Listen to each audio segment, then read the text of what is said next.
Hutan belantara tropis di Sumatera. Beribu hektar. Sebagian sudah terpetakan, sebagian lagi belum terjamah. Bagi manusia, rimba yang ganas, panas, tropis, tingkat kelembabannya tinggi dan tak jarang melemaskan karena udara pengap oleh pembusukan tumbuh-tumbuhan.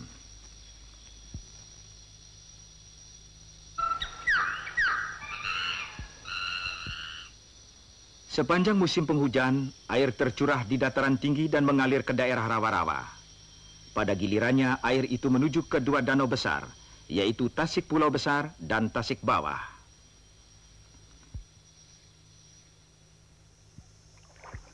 Tentu saja ada kehidupan di sini. Penduduk menemukan ikan di kedua danau ini.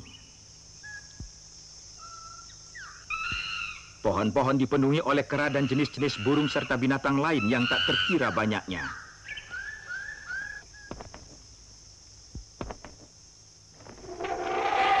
Gajah, terkadang juga harimau berkeliaran di hutan, sedangkan ular, buaya dan banyak lagi makhluk melata mendiami rawa-rawa tersebut.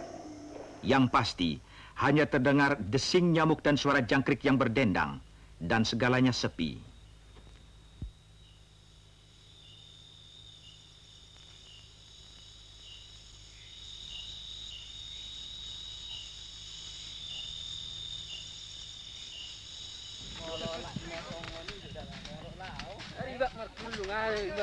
Dan ke belantara yang menakutkan inilah datang manusia, para ahli geologi, orang-orang pertama yang mengubah daerah ini menjadi tambang emas hitam bagi Indonesia, sambil menjaga kelestarian sistem kehidupan dan lingkungan hidup di situ untuk generasi kini dan masa depan.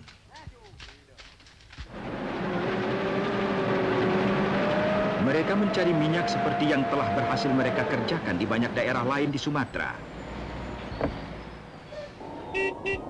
Mereka berpusat di Rumbai, kantor utama PT Caltex Pacific Indonesia, kontraktor perusahaan minyak negara Pertamina. Pemukiman ini yang dulunya hutan adalah pusat syaraf perusahaan. Kesinilah para ahli geologi mengirimkan laporannya, mengirimkan contoh batuannya untuk diselidiki dan dipetakan agar dapat diketahui apakah ada cadangan minyak di situ dan berapa banyak. Semua data dimasukkan ke dalam komputer dan jawabannya akan keluar dalam beberapa jam. Sebelumnya hal ini memakan waktu berbulan-bulan.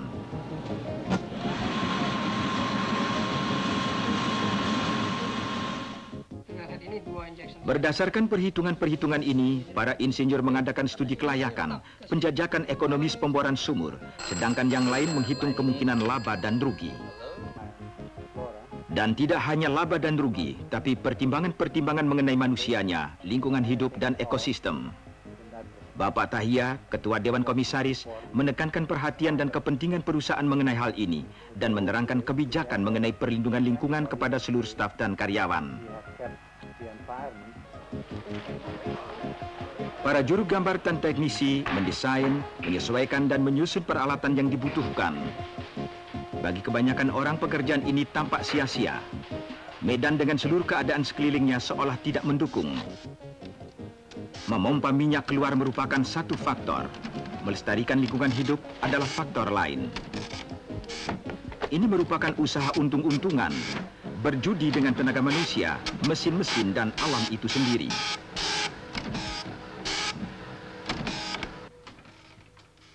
Hutan perawan di tanah datar ini terletak di dataran rendah pantai timur Sumatera di bagian barat Indonesia. 25 km dari pantai terdapat dua buah danau, yaitu Tasik Pulau Besar dan Tasik Bawah. Penelitian seismograf menunjukkan adanya cadangan minyak yang potensial di wilayah ini. Menara bor yang diangkut dengan helikopter dipancangkan dan 8 sumur kemudian dibor.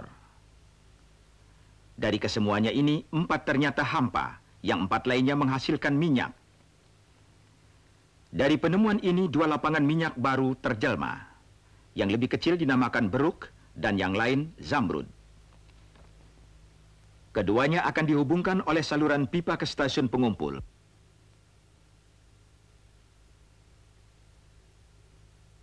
Kemudian ke stasiun pompa yang ada, tangki pengapalan, dan dermaga minyak Dumai.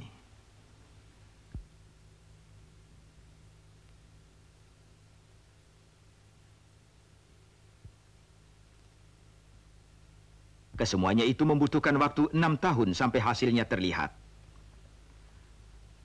6 bulan diperlukan agar proyek tersebut dapat dimulai. 6 bulan untuk menggalang kerjasama antar departemen. 6 bulan untuk menetapkan prosedur, memesan bahan-bahan dan peralatan, dan yang paling utama menetapkan waktu untuk memastikan agar semua berjalan lancar sesuai dengan jadwal.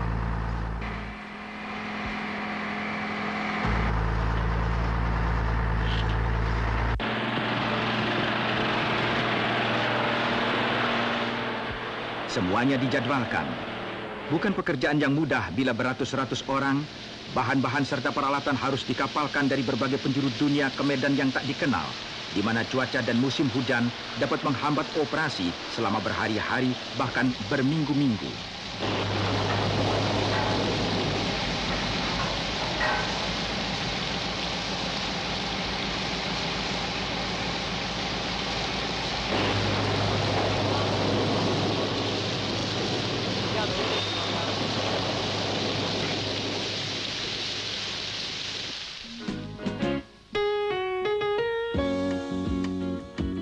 Sungai Siak, awal jalan kehidupan operasi ini. Melalui sungai ini diangkutlah bulldozer, mesin keruk, alat perata dan truk untuk pembangunan jalan, dan bahan-bahan bangunan, pembangkit tenaga listrik, bahan bakar, air, dan makanan. Seperti tentara maju perang, semua harus digerakkan.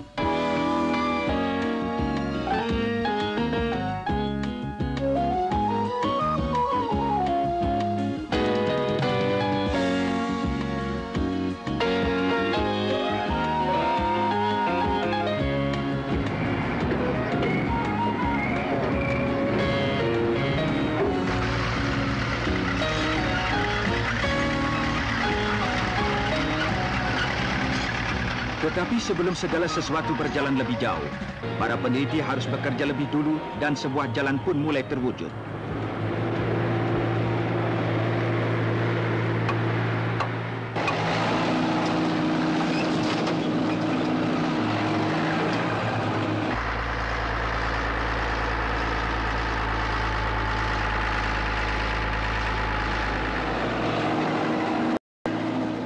Laterit adalah sejenis tanah liat mengandung besi yang sangat umum terdapat di Sumatera.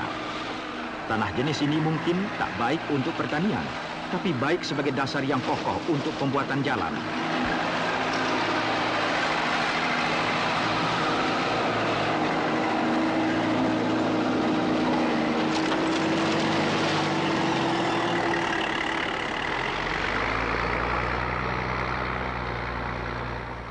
Dari lokasi pemukiman dan daerah-daerah sekitarnya, laterit diciduk dan diangkut dengan truk ke jalan yang sedang dikerjakan, meter demi meter.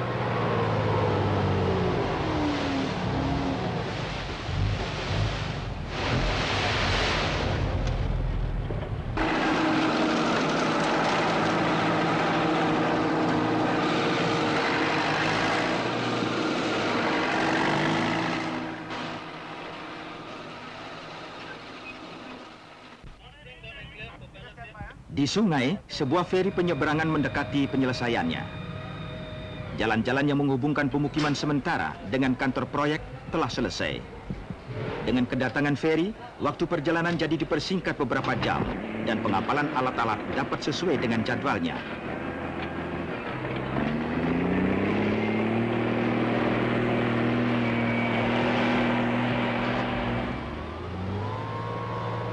Ketika jalan terus bertambah panjang, dataran tinggi ditinggalkan dan kita mulai memasuki daerah berawa di mana sumur-sumur harus dibor. Mulanya laju proyek dapat dikendalikan tapi seringkali truk-truk terjebak. Dan karena keadaannya berawa, truk-truk tadi tak dapat berputar akibat tanah sekitarnya sangat labil. Masalah ini dapat diatasi dengan dipasangnya sebuah papan tumpuan yang bisa dipindah-pindahkan. Sehingga ketika pembangunan jalan bergerak maju, papan tersebut diangkat dan digeser ke posisinya yang baru.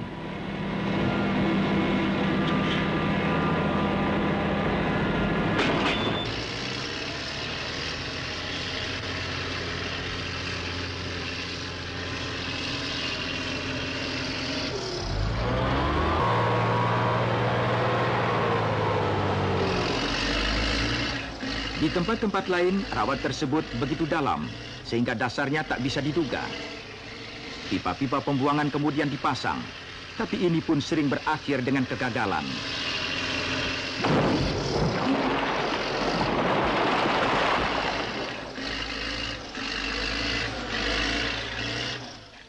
Berjam-jam waktu habis untuk mengerjakan bagian ini, yang akhirnya ternyata hilang tenggelam entah kemana.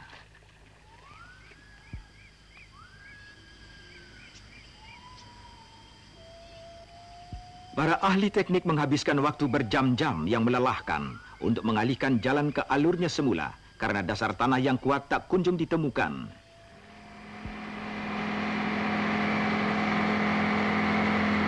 Dengan keadaan yang makin memburuk, dipakailah kran terapung dan selokan-selokan digali di kedua sisi jalan. Untuk mengangkut permukaan jalan ke tingkat di atas air, bahan-bahan organik yang dikeruk dicurahkan ke atas permukaan jalan yang sedang dibuat dan kemudian ditimbuni dengan berlapis-lapis laterit.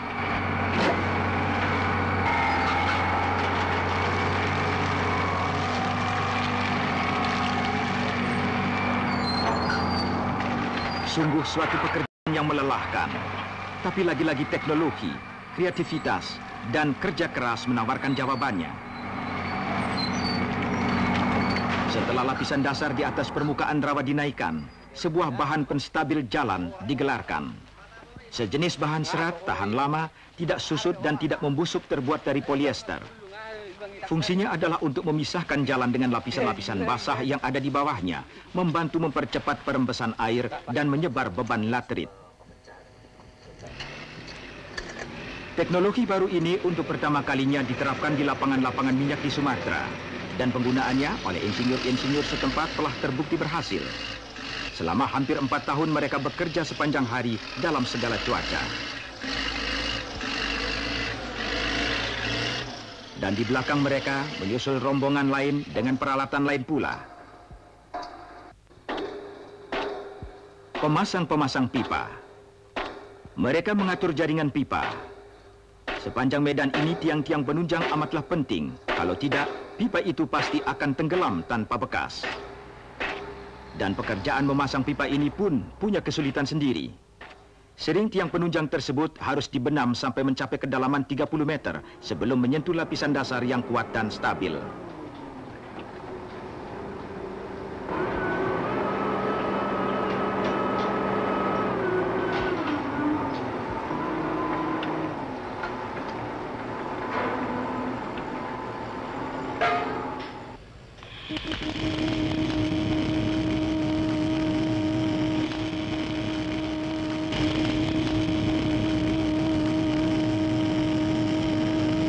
Sekitar 30 sambungan pipa dilas setiap hari dan semuanya diperiksa dan diuji. Setiap sambungan disinar X dan dipelajari untuk memastikan apakah sambungannya cukup kukuh. Ini kurang ininya. Ukurannya berapa?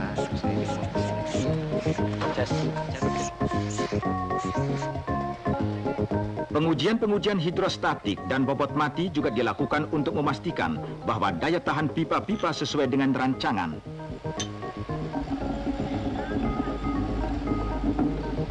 Tak ada kebocoran.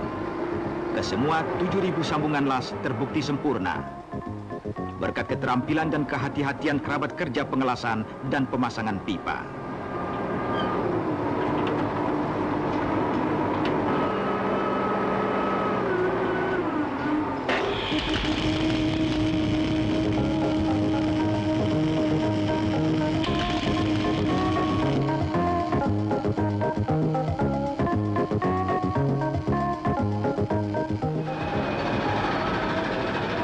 Giliran Sungai Siak lagi direcoki para pekerja.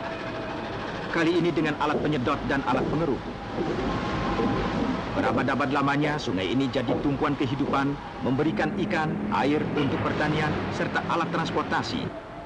Karena itulah, untuk memelihara lingkungan ini beserta sistem kehidupannya, jalur pipa harus dikuburkan pada alur parit yang dikeruk di dasar Sungai Siak.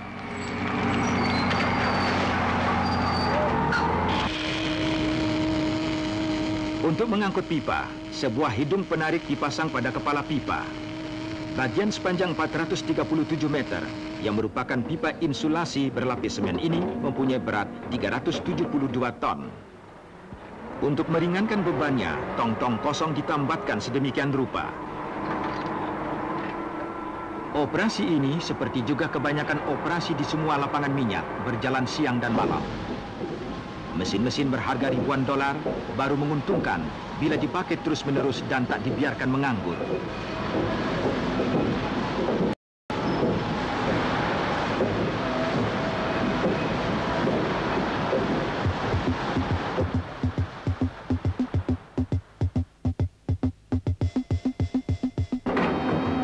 Pekerjaan terakhir menggali selokan dan dalam 1,5 jam pekerjaan menarik pipa dimulai.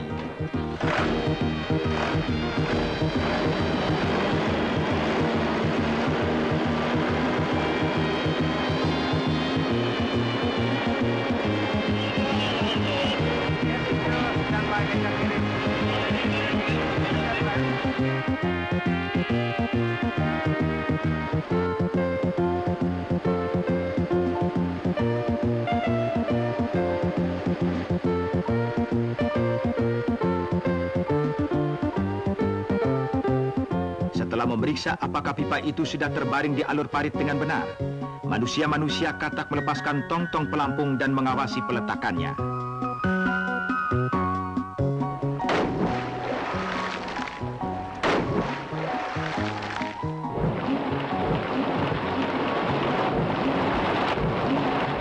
Bagian ini akan disambungkan ke pipa utama yang sekarang terlihat membentang di kejauhan.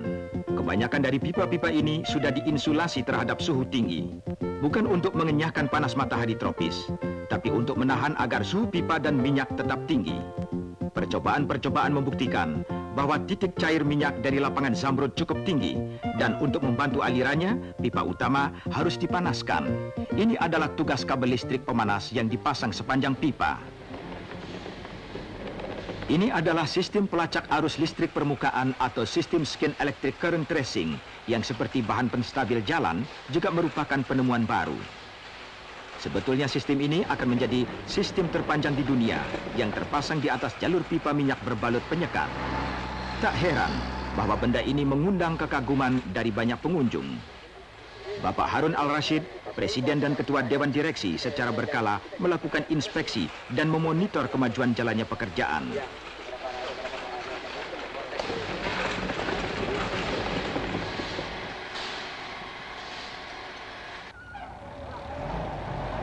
Dan untuk menghidupkan aliran listrik pemanas pipa, menjalankan pompa dan menerangi permukiman, dibutuhkan lagi sepasukan orang-orang terlatih.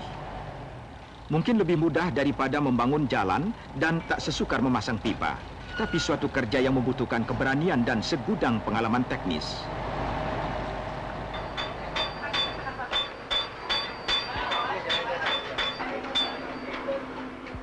Ketika pipa-pipa telah terkubur di dasar Sungai Siak, kabel-kabel listrik pun direntang 30 meter di atas permukaan air pasang untuk memberikan ruang gerak yang cukup bagi kapal-kapal yang melintasi daerah ini.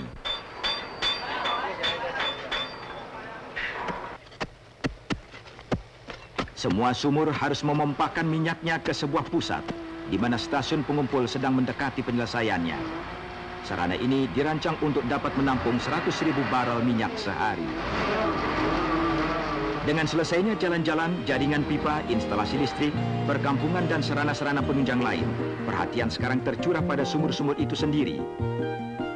Beberapa terletak dekat danau tempat minyak itu ditemukan. Sekali lagi, para insinyur, para ahli dan mereka yang berminat di bidang pelestarian lingkungan mencari dan menemukan cara untuk memperkecil kemungkinan adanya gangguan-gangguan terhadap alam. Bapak Tahia menyempatkan diri untuk melihat dan memastikan bahwa semua kebijaksanaan dan peraturan perusahaan diikuti dan dilaksanakan. Menggunakan helikopter, menaiki perahu motor, ia mengelilingi wilayah operasi dan menyatakan perhatiannya atas dampak jangka panjang pembukaan daerah itu, dan atas upayanya, daerah ini dinyatakan sebagai cagar alam yang melindungi manusia, hewan, dan tumbuhan.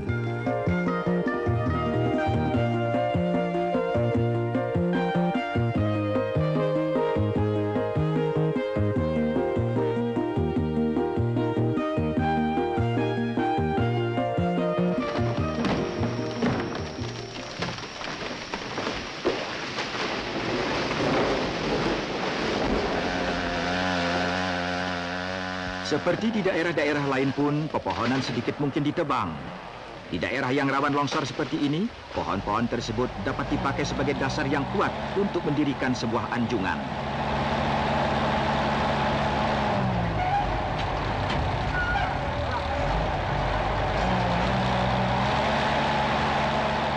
Peralatan pemboran tak banyak berubah selama bertahun-tahun, dan para pembor telah hafal apa yang harus dilakukannya dan kapan. Walaupun itu merupakan kunjungan mendadak dari Presiden dan Ketua Dewan Direksi, hal tersebut tak mengganggu mereka. Mereka tetap mengerjakan tugas masing-masing.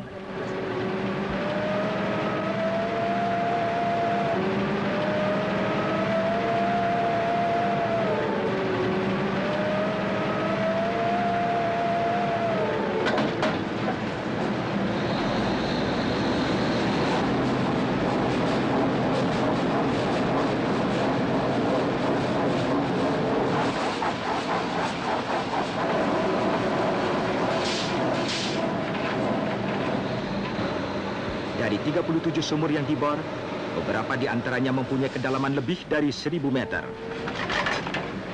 Setiap sumur memerlukan waktu pemboran yang lama, dan itu hanya merupakan sebagian pekerjaan.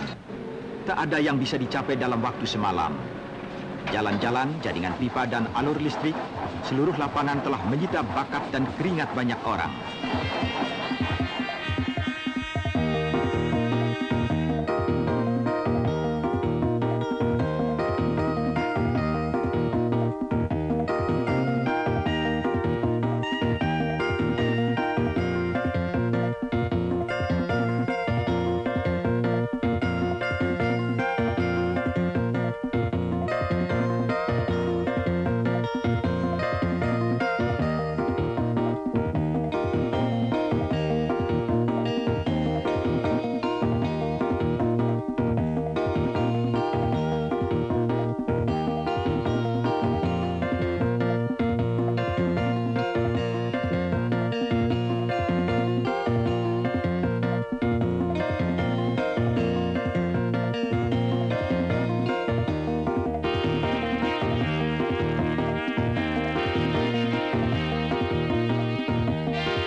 Tahun telah berlalu dan kini proyek ini telah mendekati penyelesaiannya.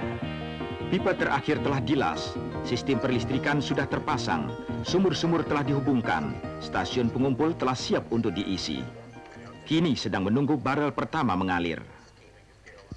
Dan pada kepala sumur, pejabat-pejabat pemerintah serta wakil-wakil dari dunia perminyakan berkumpul untuk menyaksikan penekanan tombol pertama dari pompa minyak yang akan mengalirkan barel minyak pertama.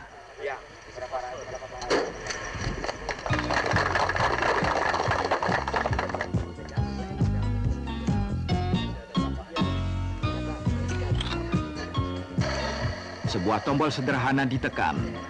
Suatu kerja yang telah memakan waktu hampir 6 tahun dan menelan 90 juta dolar. Sesuatu yang mustahil telah menjadi kenyataan. Jadi sang minyak yang telah tidur berabad-abad lamanya di dasar bumi mulai merambah naik. Dari sebuah sumur melalui pipa berukuran 6 inci dengan minyak yang berasal dari sumur lainnya ke pipa 16 inci. Kemudian melalui pipa 24 inci yang berpenyekat dan dipanaskan, muncul dari rawa-rawa menuju stasiun pengumpul.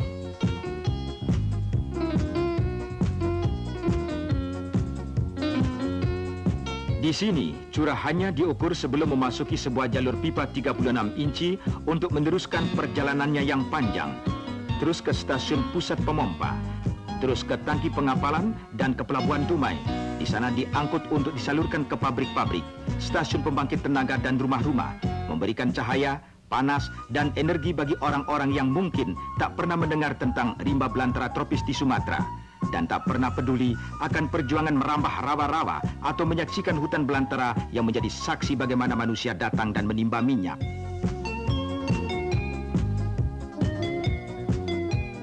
Mereka datang dengan mesin-mesin dan teknologi baru. Mereka menciptakan kesejahteraan untuk Indonesia di kemudian hari.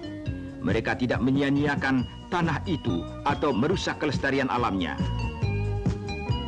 Manusia abad ke-20 datang mengendalikan pembangunan dan menghargai sistem kehidupan.